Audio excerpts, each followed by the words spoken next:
I'll never forget the moment those eyes opened.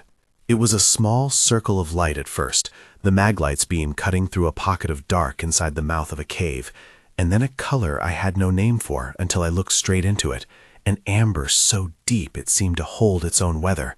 For a long second, the beam and that color were the only things that existed. Then the creature's eyelids moved, slow as wet leather, and the light caught on two pupils.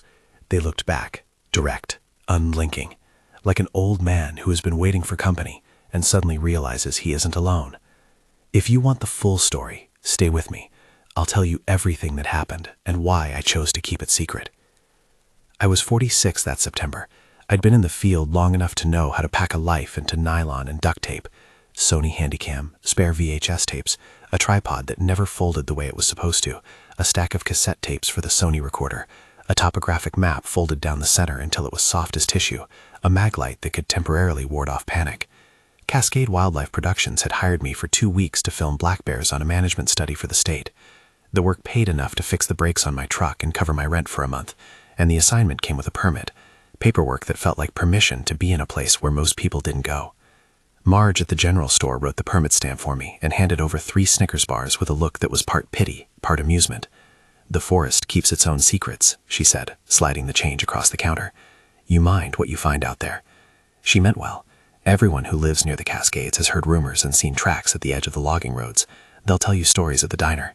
I'd grown up on that kind of cautionary talk, and yet it's funny how we let professional curiosity erode our instinct for it. September 12th, 1995, late afternoon. I remember the date because I wrote it down on the inside cover of the field notebook before I set off. The weather was the kind of cool the mountains give you in early fall, a clarity after summer heat, when the air seems as thin as glass and you can smell pine resin and old rain in the roots. My plan had been to set up a trail camera near a berry thicket and sit for bears. I took the ridge trail instead because my cutting compass was itching for something deeper than a bait station. I found the first print halfway up a creek drain, half hidden under a rotten log. At first I thought it was a bear. Then I saw the heel, the spread. It was human in basic architecture, a heel, a curved arch, a set of 5 forward digits. But the proportions were wrong. The toes were broad, flattened at the tips. The impression was 17 inches long. 17. I knelt and set my nylon tape along the length to make sure I hadn't made some rookie misread. The tape lay on damp soil, and the numbers felt incongruous there. 1642, 17.0 inches length, widest at ball 7.25 inches, stride estimated 510 to 6.2 depending on terrain, depth 2.5 to 3.0 centimeters in saturated humus. Notes: 5 forward digits, no apparent claw shearing in toes, symmetry suggests habitual bipedal gait. I spoke those measurements into the Sony's tiny microphone. Bad habit, but sometimes talking to the recorder steadied my hands. I moved slowly, listening for the forest to talk back. There was a silence that pressed on the ears, an absence of the midnight chorus of smaller animals. The canopy had the hush of a cathedral. When you move through old-growth cedars and firs that have watched 100 winters, you feel watched back. That day, the watching felt mutual. I followed the trail because that's what my job had taught me. Collect data, follow tracks, record behavior. But there was also the human part of me, the part that wanted a new story for the reels, an image that would make editors lean forward. I am not proud of that. I write it down because it factors into what I did next. The prints continued up the slope, sometimes crossing game trails, sometimes sinking into the leaf litter as if the maker had changed gait to slip around something. At one elbow in the ridge, the trees opened to a ledge where a small cave had formed under a slab of basalt. From a distance, it looked like another shadow in the stone, the kind of hollow you expect animals to use as shelter. The opening was low and wide, sheltered by a hanging mat of moss and old cedar bark. Near the mouth were flattened patches of moss, hair matting caught and woven into the surface, and what could have been bedding, a concave nest where the moss had been trampled smooth and regrown in the shape of a larger body. I crouched at the edge of the opener and balanced the Handycam on my thigh. The batteries were warm in my jacket pocket. I set the tripod, found a low angle, and filmed the nest through the scope of the lens. The camera was clumsy and big on my shoulder. It gave everything an honest, analog feel. You can always tell the difference between something filmed on a handheld Sony in '95 and any modern polished piece. The grain, the small shake, the way the light pools on the tape, it makes you remember that what you're watching existed in a moment, not in a feed. 1934. Sony Handycam active. VHS tape, tape 4A. Audio, internal mic. Light, Maglite 2D, low. Position, 6 meters from cave mouth on ridge centerline. Visibility, low. Ambient temp, 48 degrees Fahrenheit. The figure in the nest was larger than any animal I had set out to find. It lay on its side, broad shoulders folded like old sackcloth, limbs tucked in. Hair, red-brown, dense, mottled with gray where age had thinned it, covered the visible skin. The head was broad. The face, as much as I could make out in the low light, had planes I associated with old faces, pronounced brow, a nose that softened into the cheek, a mouth set in a neutral line. It was sleeping, or resting. The chest rose and fell with a sigh that looked like a breeze through ferns. I filmed. I tried to keep my breath steady. Every time the camera moved, I felt like I was announcing my presence in a language the creature could hear. My fingers hovered over the record button. I stayed quiet, more a witness than a hunter. There was an attentiveness in the way the animal had arranged its bedding. Woven cedar bark, a layer of moss, a depression padded with soft pine needles. Someone had taken care to make a place to rest. Beside the nest, half buried in the detritus, was a piece of plastic I recognized, a wrapper from a Snickers bar. The sight of it made the encounter shock into an intimacy. Someone else had been here before. Someone had left a small, modern thing. My presence and the wrapper suggested a continuity, a bridge I wasn't yet ready to cross. I decided then to film from a distance and not to make a sound. I would capture the image and leave. That's what fieldwork is often. You take, you go home, you show, you try to make the world understand that there was something that deserved attention. That night, under the stars, my ethical calculus felt straightforward. Evidence was proof. Proof was protection. It's a logic that sounds right in the drafts and in the grant applications. It's not always so simple in the dark. At first, the creature made a low exhaling sound. Maybe it was a dream sigh, maybe a muscle twitch. Then the lids lifted. The beam from my Maglite skated along hair and caught one amber orb like a coin in a river. It reflected clean and bright. The other eye opened with a tiny sound of palm on canvas. The stare was immediate. It made the hairs on my forearm stand up. Shorter sentences now. The eyes were not animal only. They were patient, old. There was intelligence there, age, a slow calculation. They took me in. The world contracted to those 2 spots of light. I remember what I felt. I remember the way my heart tried to convince my ribs to leave my chest. My hands shook on the tripod. The beam trembled. The creature tilted its head. No growl, no attempt to lunge. It watched me the way a person watches someone they have been waiting for. The expression held somewhere between caution and recognition. We were both observers in that moment, looking at each other across a small human distance. The cave had opened its eyes and seen me. It is tempting to fill that instant with noise, a roar, a chase, the kind of cinematic violence that sells tickets. That wasn't it. The thing that made me leave was less drama than a decision. I felt absurdly like I had intruded on a private domestic scene, an elder, woken gently, finding his visitor staring. The creature did not let me stay. It rolled onto its front and pushed up on arms that bent in a way suggestive of enormous strength. It made a low rumble in its throat. Not a threat, I think, but a message, a boundary. I backed away, carefully. The camera was still rolling. The tape would contain the moment, even if the world never shouldered open to see it. On the ridge, my footsteps sounded enormous. They were small. I remember hearing one bird call break the silence like a dropped glass. Once I reached a bend in the path, I stopped and leaned against a tree. I felt sick with a combination of adrenaline and an odd sorrow. I should have left and called in the sighting. There are people who would have done exactly that, called their producers, rang the station manager, sold the footage in the interview. I could have been the narrator of the discovery. I could have been the voice on every late-night channel discussing the implications. The reporter half of me imagined the credits, the exposure, the sense of having been the person who finally gave the world proof. That night, I slept a fitful kind of sleep next to my truck. I recorded my thoughts onto the Sony's micro-cassette recorder as if dictating to an absent editor. I tried to be clinical with the language, to sort facts from feeling, but feeling seeped into the facts like rain into soil. When I listened back in the morning, the voice was thinner, older. Sep 12, 2305. Entry. Thoughts. I filmed a sleeping large bipedal. Awake. Eyes reflected light. Amber. Direct. Behavior. Non-aggressive. Bedding, arranged. Artifacts, human wrapper present. Ethics, high conflict. Decision, hold evidence for now. Observe. I kept the tape in my breast pocket like a talisman. I did not call Cascade that night. I did not drive down to the valley and hand over my footage.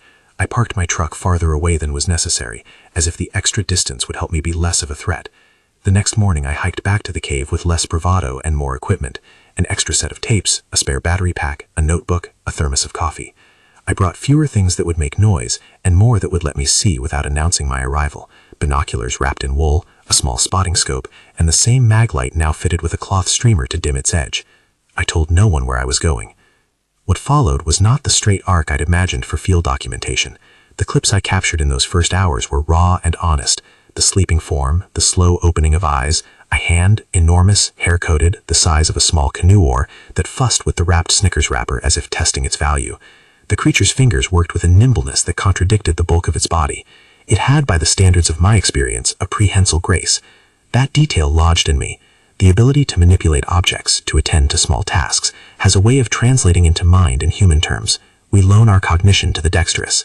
I recorded notes in the field book in alternating modes, precise measurements, and sudden confession. A line would read, hand width estimated 12 inches across metacarps, and beneath it, felt like I was watching a person do a domestic task. Objectivity and empathy layered over one another until the page looked like a palimpsest. September 13th, 0710. Observation. Manipulative behavior near cave entrance. Uses flat stone as a cutting surface. Observable gnawing on cedar bark. Possible tool-assisted food processing. No sign of modern implements except human-littered wrapper. Behavior suggests long-term use of sight.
The private part of me felt a warmth that I could not convert into a graph.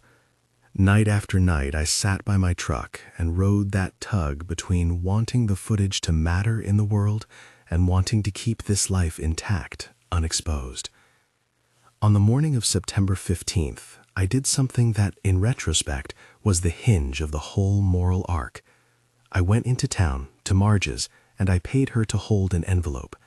Inside, I placed 2 spare rolls of tapes, 3 Snickers bars, a flashlight with fresh batteries, and a note that read simply, "If I do not return by October 10th, give these to no one." She laughed and then did not. She put the envelope behind the counter like she was burying a memory. The act of leaving these tokens with another human felt like an insurance policy for my conscience. If I never came back, at least there would be someone who knew I had something and could keep it safe. When I walked out of town the second time, my backpack felt heavier with the weight of choices. I had footage enough to raise questions. I had a camera full of images that would, if asked to, show the world an intelligence it had not been granted. I had also learned to read the place in a way that taught me restraint. Secrets, I found, are not always thefts from truth. Sometimes they are the truth's way of protecting the vulnerable. I returned to the ridge with the deliberate slowness of someone moving through a house where someone else is sleeping. The cave was as I left it, the nest nested, the stones smooth from handling. When I sat and watched from a hiding of ferns and root, The creature came back around dusk with 2 large handfuls of moss and a small armful of berries. It sat at the cave mouth and sorted the berries, plucking stones or bad fruit with the tips of long, careful fingers. When it finished, it turned its gaze toward the slope. It seemed to look where I usually watched from. For a long second, we exchanged the awareness that comes when 2 sentient things recognize the presence of another in their environment. Then it turned back to its berries and ate.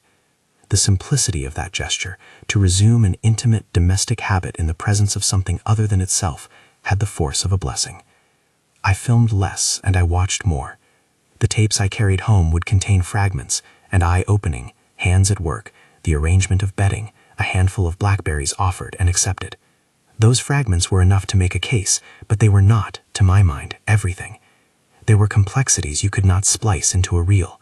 The way the creature paused to listen, the way it hummed a low sound when alone, the way it used a flat stone to pare a root. The camera recorded action. It did not record the ethical question lodged in the chest of the observer. On the morning of September 16th, I made the choice, quiet and stubborn, to hold the location secret. I stuffed the tapes into a waterproof case and put them inside a dead battery pack in my pack. I wrote over the cassette labels with a generic date and told myself the truth in little, decisive phrases. Protected. Protected for now. I told no one. When I left town, I did not file a report. I did not call the station. I carried the footage like contraband and like a precious manuscript. That decision was not the end of the argument in me.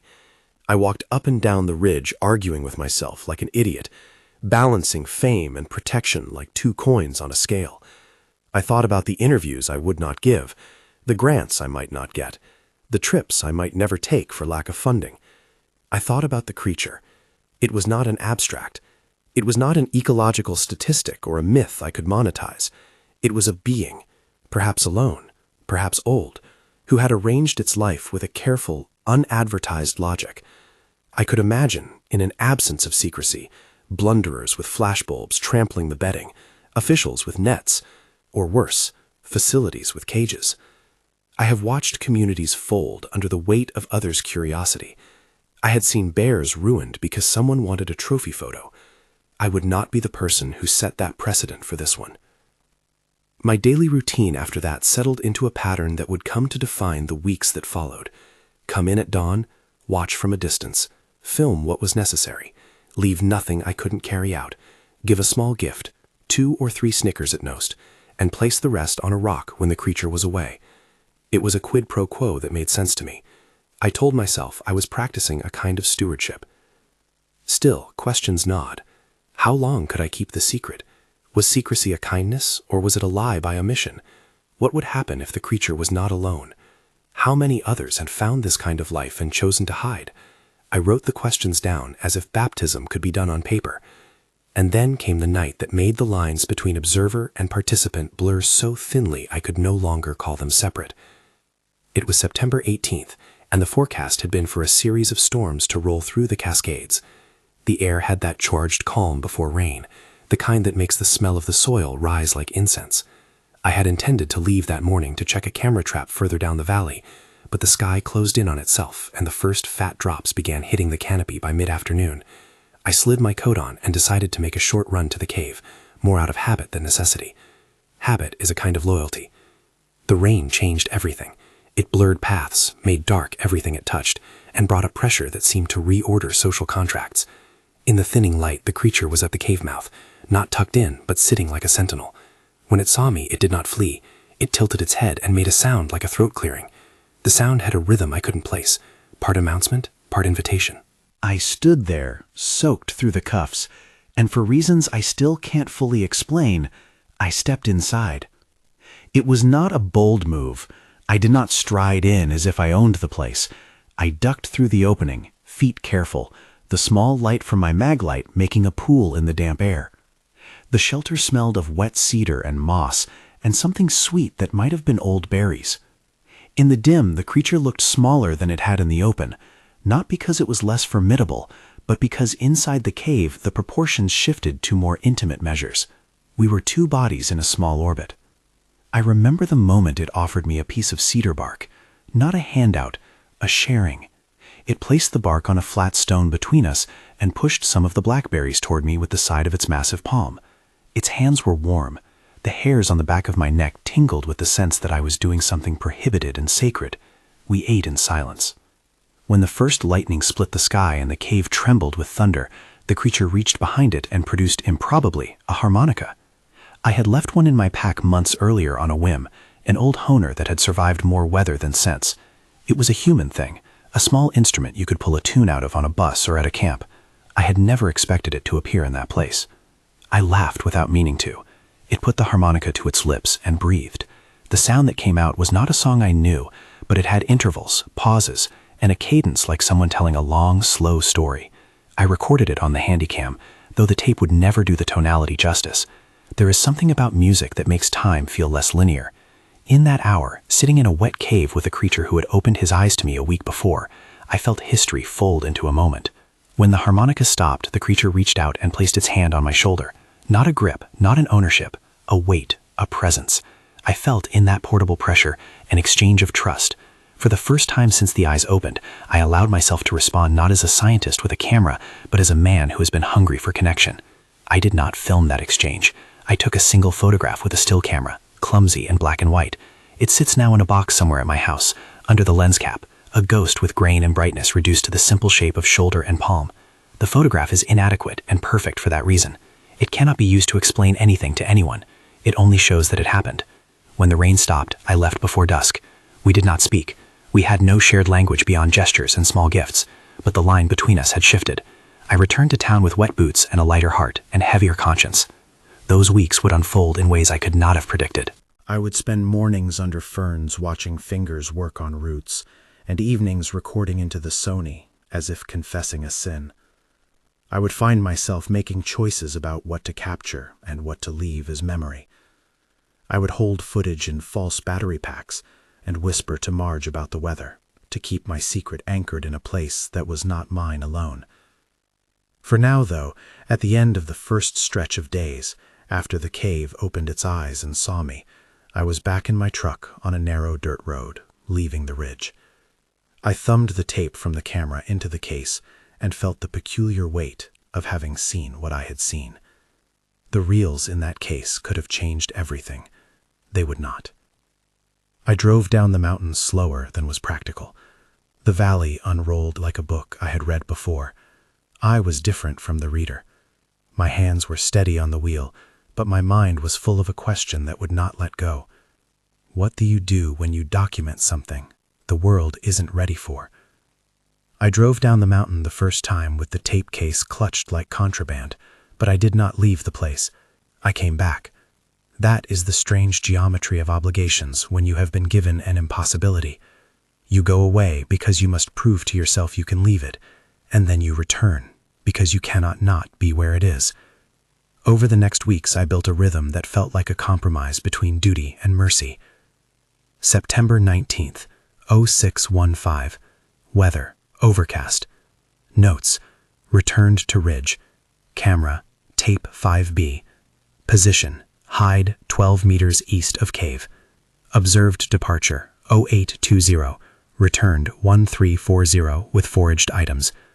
Behavior, repeated tool use. Fabric-like arrangement of cedar bark, non-startled with human scent.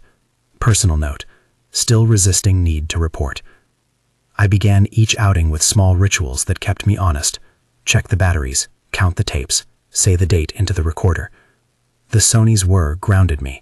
The old habit of recording not only the facts but also my confessions helped me keep two maps in my head. The map of what I could show, and the map of what I promised to erase from circulation.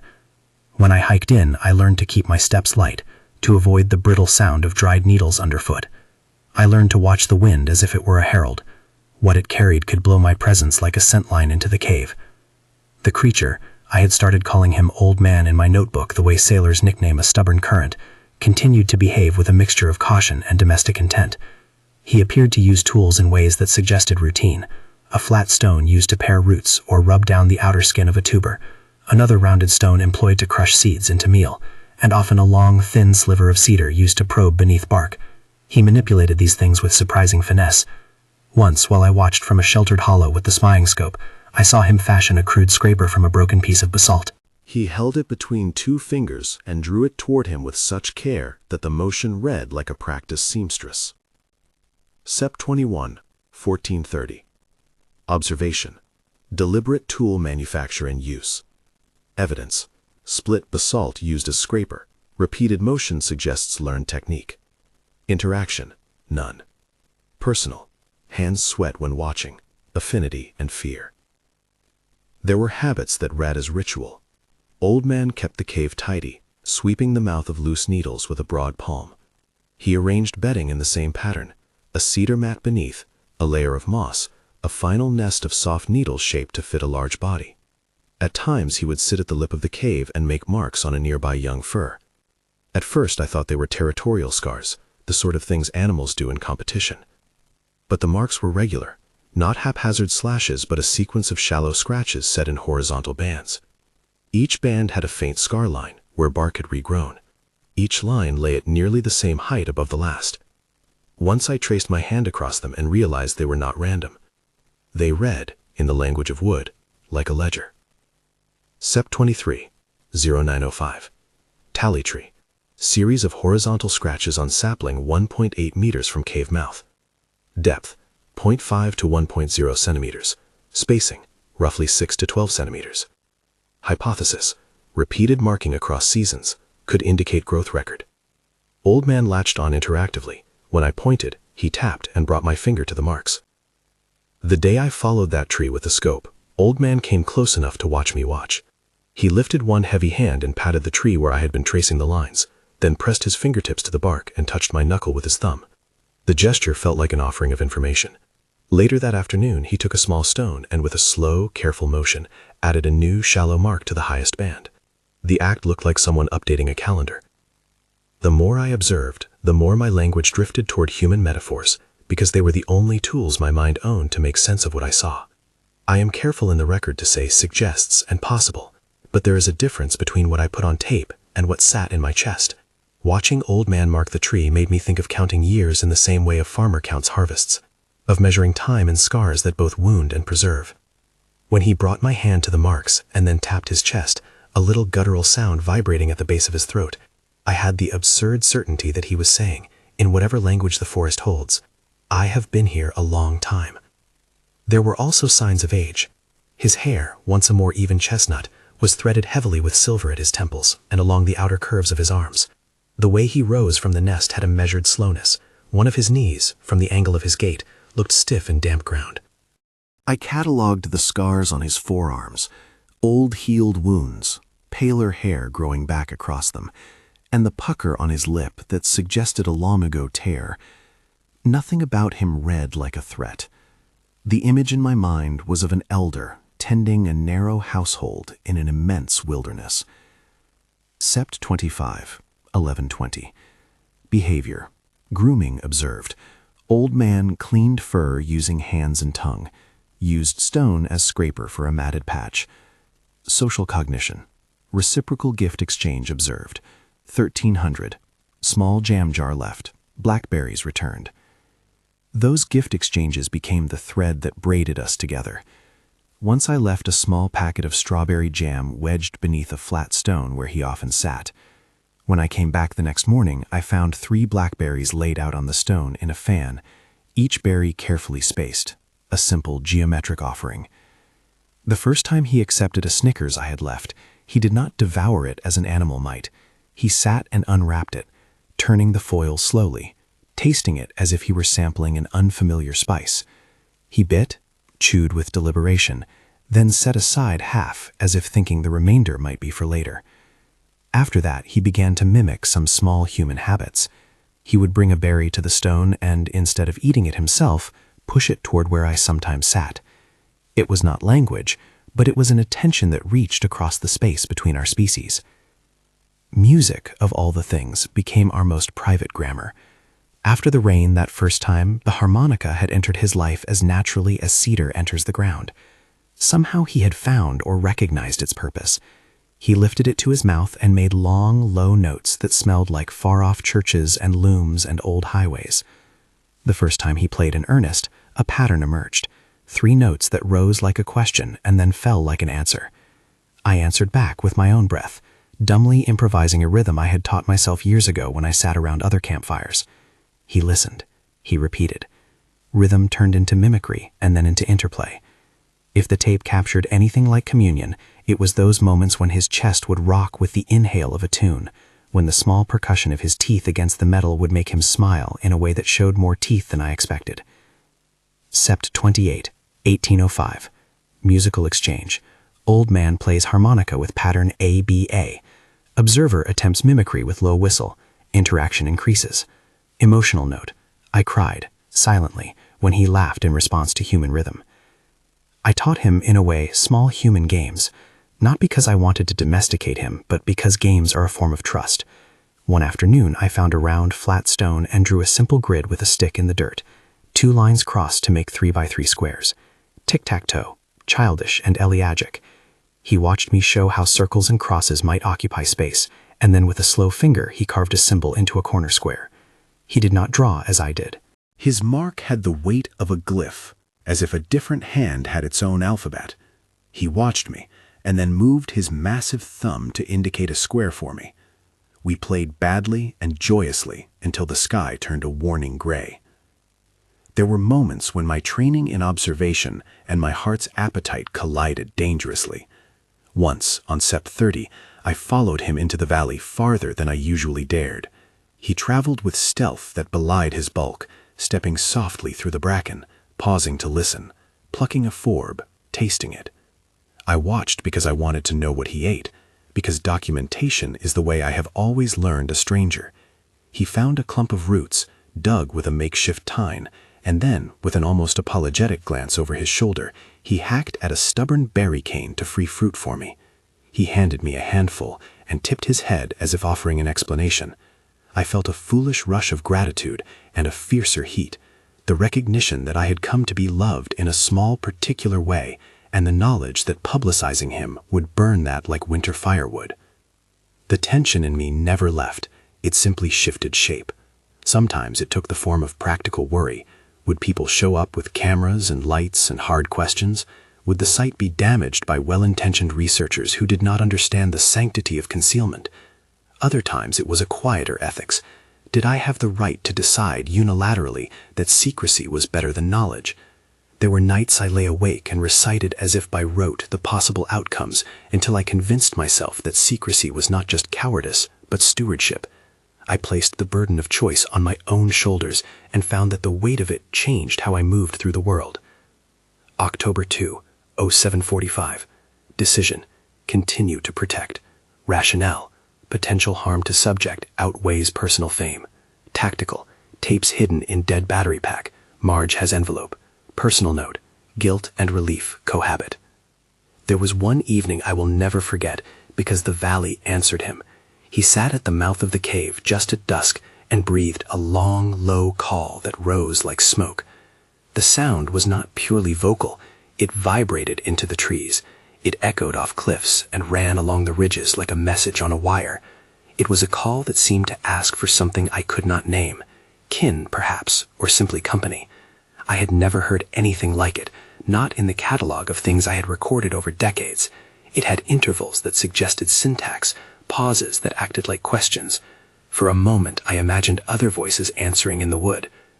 There was only silence. October 6, 1902. Long call emitted by old man. Duration, 12 seconds. Response, none. Emotional note, overwhelming sense of solitude. Tears unnoticed in field glasses. That sound ricocheted into me and settled as grief. I found myself thinking in adjectives that felt too human. Lonely, patient, resigned. It made the stakes of my secrecy tangible. If he were the last of anyone, then exposure would be an ending as much as a beginning. If there were others, my disclosure could alter a life I barely understood. The unknown multiplied the responsibility. In mid-September, when the days shortened and the mornings carried a new cold, he began to show me his marks more purposefully. One morning he took my hand, led me to the tree whose bark he had been scoring for years, and placed my palm on one of the high horizontal cuts. He then took my other hand and, with an awkward but deliberate motion, set my knuckles against a lower scratch that had been partially healed. The gesture was communicative. He wanted to teach me to read it. He ran his finger along the healed lines and then tapped the newest marks. It was the closest thing to a lesson we shared. I asked the recorder later, to myself, in the voice I used to keep lists, how many bands were there. I counted at least 11 distinct healed bands, each with a faint ridge of calloused bark. If each band represented a season or a year, the tree suggested a life spent marking time with care.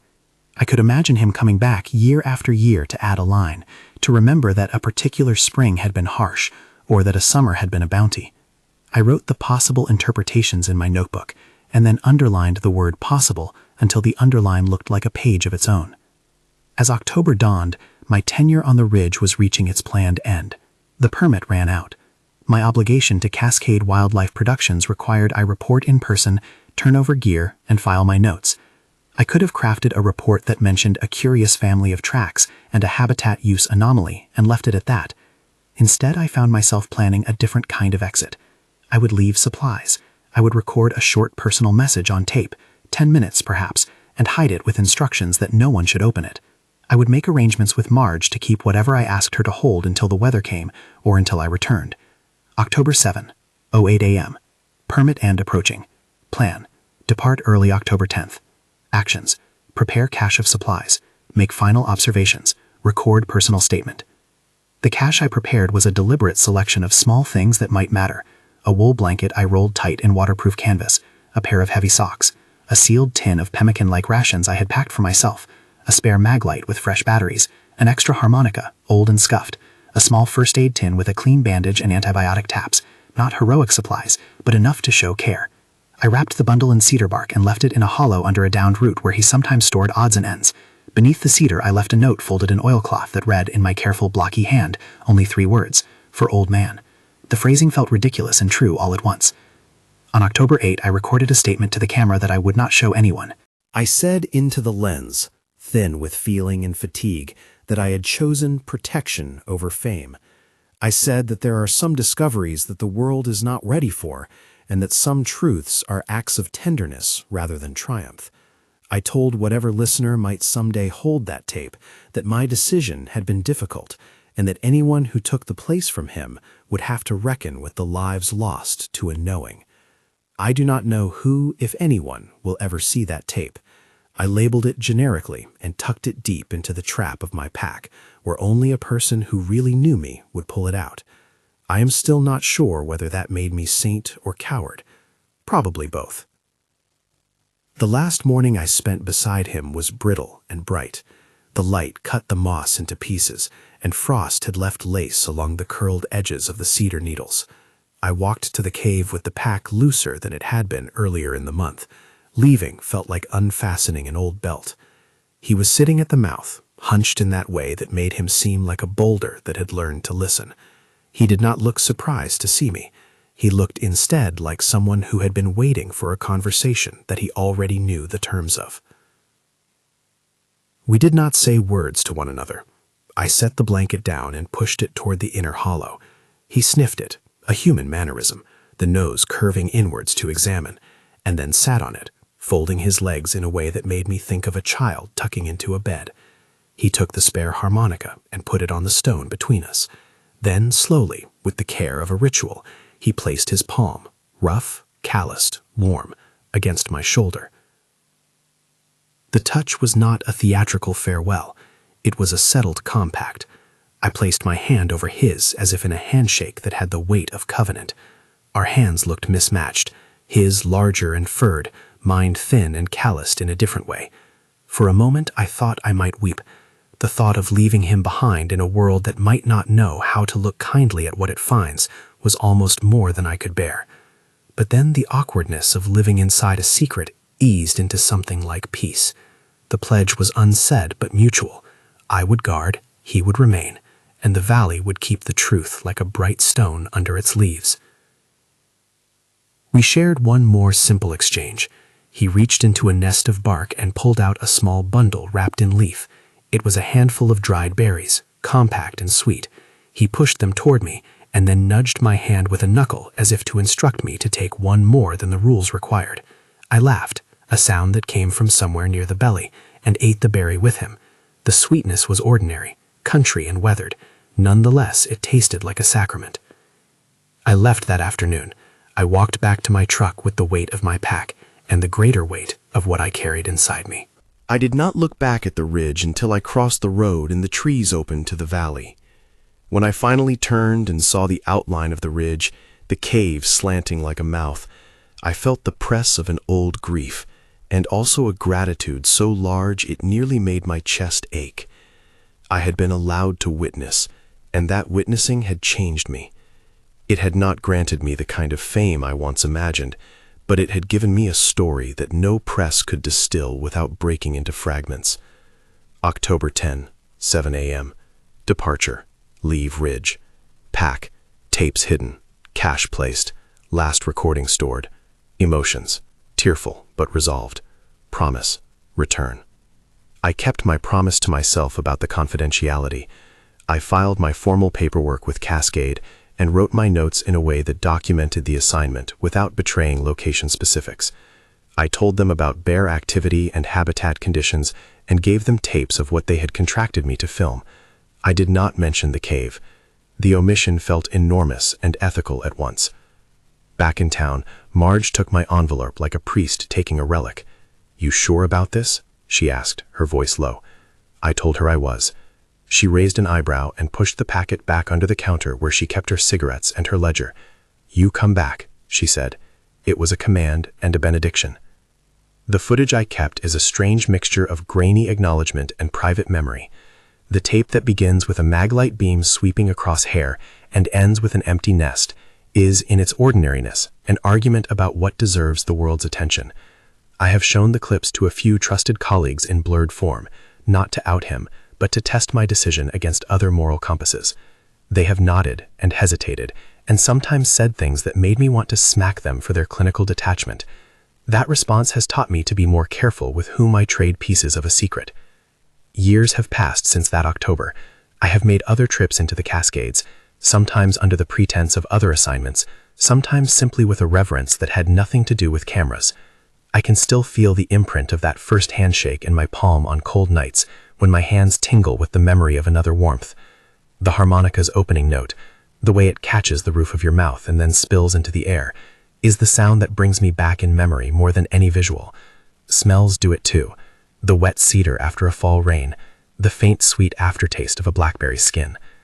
There is a moral that people will always try to hang on to this story, the temptation to extract an argument about fame or conservation policy, or the romantic notion of being the last witness to an epoch. I have tried to keep it from becoming a poster for any cause other than what it actually is, a testimony of a choice. I chose to protect a life I understood only in fragments. I did it because I had been in fields where curiosity is a blunt instrument, and I had seen what it could do. I did it also because, in a small cave on a ridge in the Cascades, I had found a companionship that was not reducible to evidence or to spectacle. Sometimes I think of the long call he made into the valley and of the silence that answered. I do not know whether that silence was emptiness or prudence. Perhaps it was both. I do not know whether there are others like him deep in ridges I will never climb. What I do know is that the world is full of lives that do not want the sort of attention human fame brings.